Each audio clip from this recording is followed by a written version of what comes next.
2025. Welcome to LCJ Live and welcome to the Father's Day episode. Happy Father's Day. Hope all is well. We're going to talk about how to train your dragon. That's why I've got Hiccup and Toothless here with me. And happy Father's Day. Where's Homer? Homer's here. And happy Father's Day. This is a shirt from, as I put up my monitor here, $89.90. This is from the original batch of Simpsons stuff. From the LCJ archives. And I'm so excited to share it with all of you today because it's Homer. Homer is an icon. Homer is one of the great television fathers of all time. There are so many classic TV dads when you watch these sitcoms, when you watch these even television movies, classic movie dads. There are so many films and shows that are going to be watched today. Some people may go to the theaters. You could see Mission Impossible Final Reckoning doing pretty well. A lot of dads may say, I want to see Tom Cruise. Even Karate Kid Legends might not be bad. If you grew up with Ralph Macchio and those old Karate Kid movies, take your dad to the movies today. They could do pretty well. I also thought maybe F1 could have done solid numbers on like an early sneak preview today. That would have been pretty big, people wanting to see F1, but also the F1 fans, the racing fans, the dads who went to see Top Gun Maverick, directed by Joseph Kosinski. That could have been a smart play, but maybe Warner Brothers and Apple didn't want it out nationwide 2 weeks early.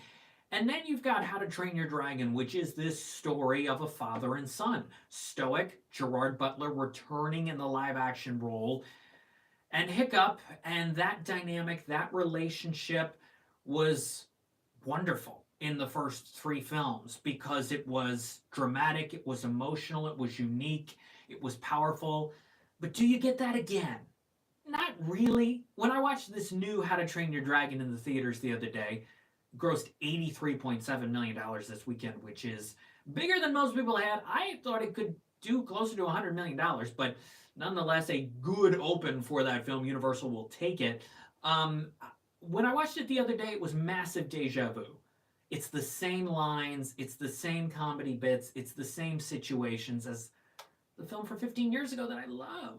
Oscar nominated, beloved movie. Probably would have won the Oscar if it wasn't a Toy Story 3 year. And then How to Train Your Dragon 2. We had The Hidden World, all the TV shows, the specials, the holiday special from 2019 that nearly 4 million people watched live on NBC after the third movie came out to get the true conclusion of the saga. And now Universal is asking us to do this all over again. I want to see fun, new DreamWorks content. Or you've got Bad Guys 2 and you've got, Gabby's Dollhouse adaptations and sequels. But not a live-action remakes that are the exact same movie as your beloved content. What are we going to get? Shrek? Penguins of Madagascar? In live action? What are we going to do? Turbo? Are they going to try to do Turbo in live action? DreamWorks, look, I know these movies clearly is making money, but for the sake of people who love the original trilogy, why did you do this? It's the same movie. So I couldn't fully invest myself. The action's okay. Toothless looks pretty good. They modified him a little. The set stuff, didn't really love that. The performances are, it was a tough experience. It's as close to a clone as I've ever seen a film, honestly, from an original to a remake. It's a clone. And is that what I want? 2.5 hours of my life? A clone of something that I really like? I really like this trilogy. The animation, the voice performances, what Jay Baruchel did, who told me in 2023, this character, this franchise, the hero to so many, to a generation. He didn't even know what to expect when he went into this audition. He told me he fell ass backwards into his Star Wars. That was his direct quote. And all the specials, all the series, all the movies, and now here we are in live action because Universal couldn't come up with anything else.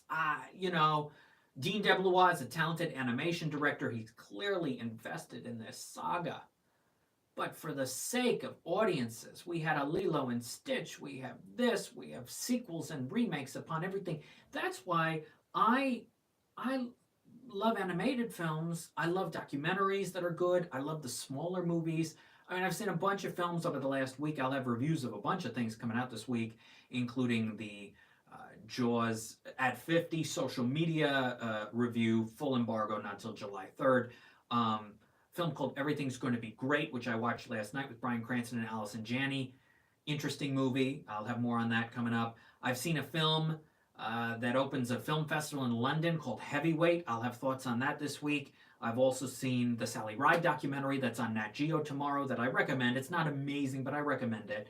It'll be on Disney Plus and Hulu later this week. The Barbara Walters documentary I like, especially the second half. That's on Hulu on the 23rd. What else? I've seen something else that I'm going to have thoughts on. Oh, K-pop Demon Hunters. I really can't share any opinion on that until tomorrow night, and I'll have more on that later this week, but that's on Netflix Friday. This Sony Pictures animated film about girl group, boy band, a lot of action, a lot that happens. I can't share opinion until tomorrow. A lot of music, though. K-pop Demon Hunters is on Netflix Friday.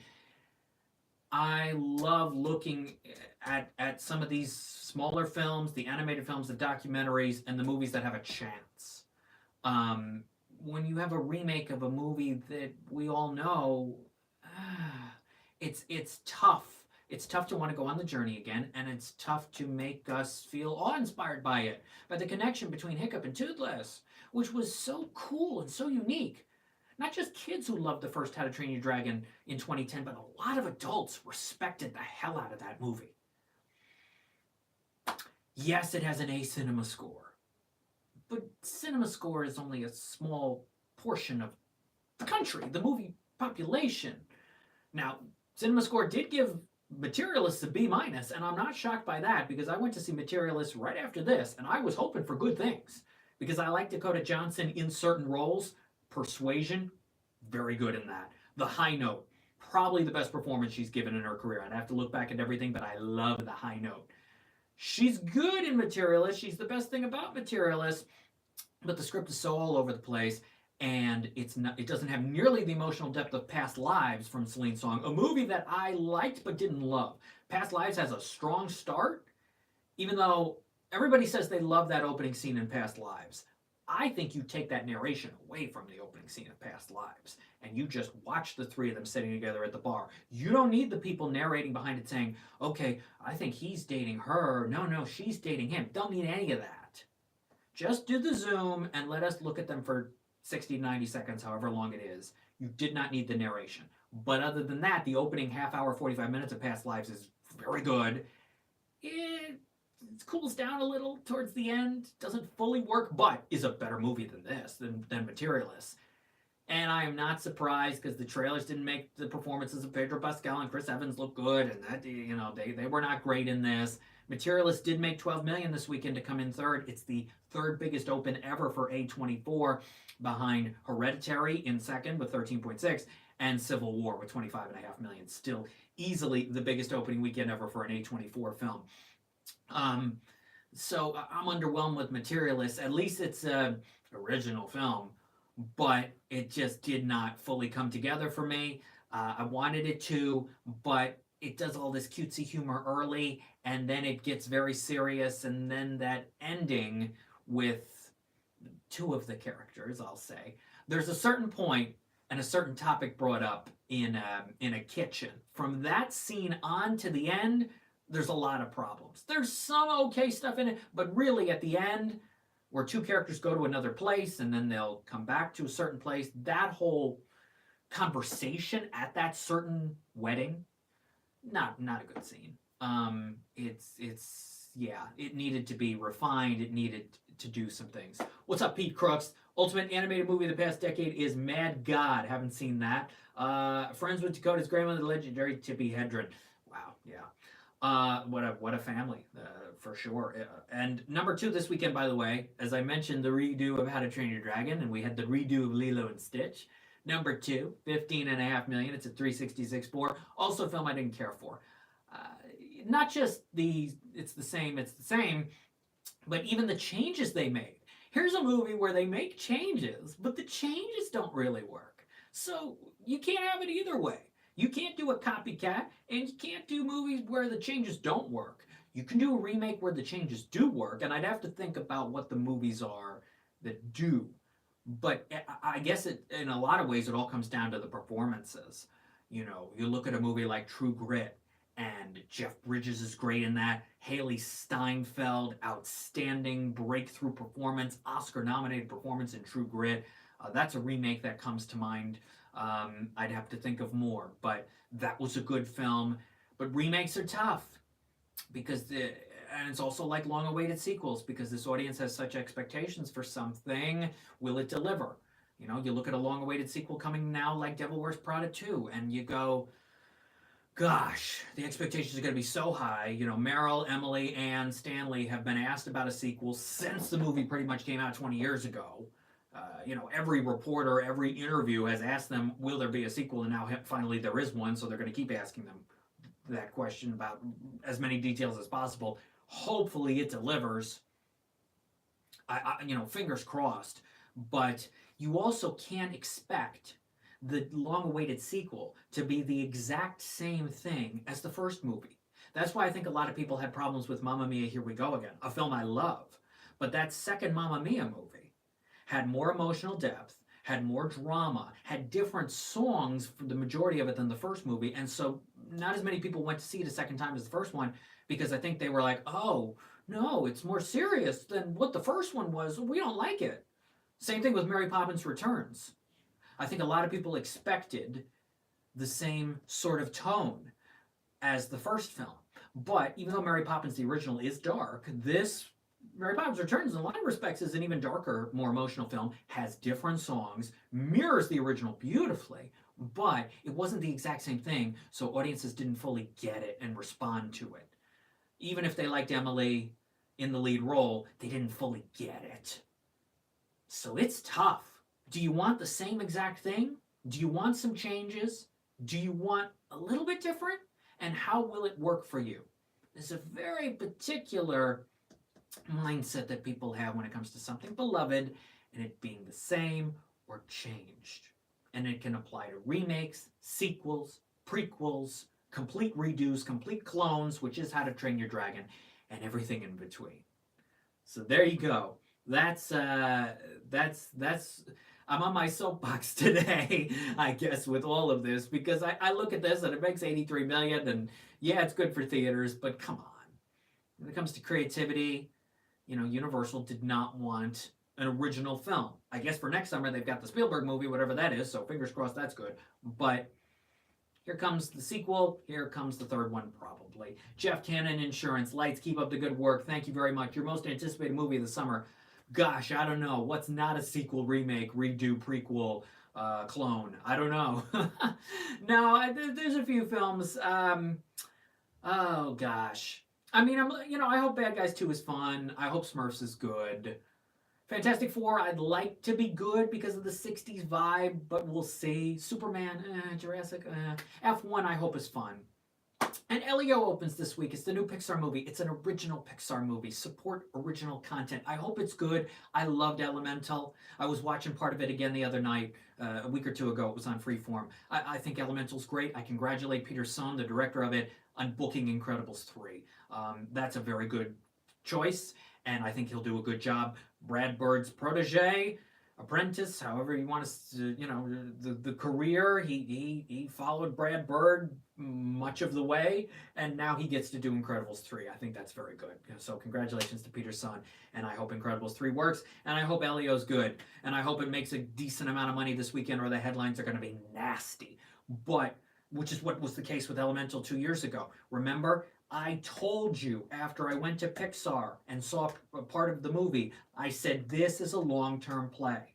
I said, this is a date movie, and this is a long-term play. And I was right. Because that connection between Ember and Wade was not just going to bring in kids and parents and grandparents, but the 20 to 40-year-olds. Now, we'll see what Elio can do compared to Elemental, but maybe it'll also have legs before Smurfs comes out July 18 and Bad Guys 2 August 1. You have this week, you have the 27th, the July 4th weekend, and the 11th before Smurfs comes out. You have 4 weekends for Elio to do pretty well. So I think Pixar and Disney should look at this as a 4-week minimum play. If that opening weekend is under 30 million again or something bad, just know you've got that entire July 4th. Kids are not out of school in a lot of the country still for another couple weeks, and that Pixar should look at this as a long-term play. You're right about the live-action remakes. Dakota Johnson, Suspiria. I didn't see Suspiria, and look, we got a sequel in fourth this weekend. It's Mission Impossible: The Final Reckoning. But you know me, I love series finales. And Mission Impossible: The Final Reckoning delivers 10.3 million. It's at 166.3 for Paramount. It will pass Dead Reckoning Part 1. It will probably not pass some of the others in the franchise. Number 5 is Ballerina, which dropped hard, 9.4 million, 41.8. It's the biggest Lionsgate movie in the last almost more than a year and a half since that Hunger Games movie came out. It beat every 2024 movie now, and it's the highest film since the Hunger Games, but 41.8 million, that's what Lionsgate wanted for an opening weekend, not a total after 10, 11 days. Number 6 is Karate Kid Legends, 5 million, it's at 44.2. It will pass the 45.8 million of Paddington in Peru to be the biggest Columbia Pictures movie of the year, but with 28 years later coming out this weekend, that will very likely become the biggest Sony Columbia movie of the year. And it could make more money than Elio this weekend. We will see what happens. Number 7, Final Destination Bloodlines. Still making money. 3.9 million. It's at 130.7. Number 8 is The Venetian Scheme, which added 3.1 million. It's at 12.8. It's not going to do what some of these other Wes Anderson movies have done in the past. Maybe beats the 16.1 million of The French Dispatch, but it will not beat the 28.2 million of Asteroid City from 2 years ago. I think there was a lot of intrigue from that movie of Tom Hanks, his first film in a Wes Anderson film. This now is his second, so you don't have that as much. Number 9 is The Life of Chuck, a movie that I do believe is overrated, and a film that has a so-so third section, and the first two I'm not a fan of. Only 2.1 million this weekend in a wide release expansion. The Life of Chuck has only made 2.4 million. This is a film Neon thinks it's a darling. It's an early awards contender. To me, it's just not.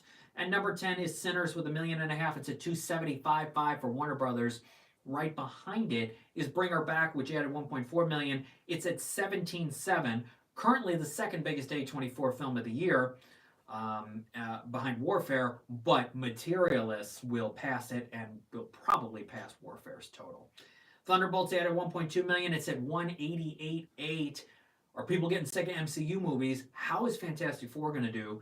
Because right now, Thunderbolts is the 29th biggest out of the 36 movies, and Brave New World, Captain America, was 28. But Deadpool and Wolverine was number 5. So you go, what is it? It's about the appeal of the story. And not as many people cared about this new Captain America film and this Thunderbolts film. Fantastic Four, I think, will make more than both of them, but the reviews will be big.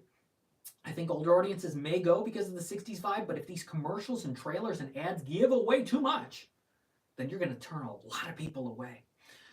Let's go to other films coming out this week. I've mentioned a bunch.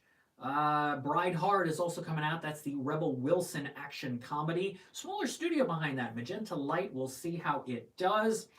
And I've been screening some stuff for Tribeca. Go to animationscoop.com for my exclusive statements and thoughts on the animated short films presented at the 2025 Tribeca Film Festival. When we're back here next Sunday at noon Eastern on LCJ Live, we'll take a look at the box office for Elio and 28 Years Later. We will also preview how F1 and Megan 2.0 do as we close out-ish the month of June. Not quite there yet. Then there'll be the 29th, which we'll talk about that box office and preview 4th of July for Jurassic World Rebirth, a film Universal needs to be big. They like this How to Train Your Dragon open, but for Jurassic World, they want to see 150. They want to see, gosh, can it get to 200 million? How quickly can it get there from that extended 4th of July opening weekend?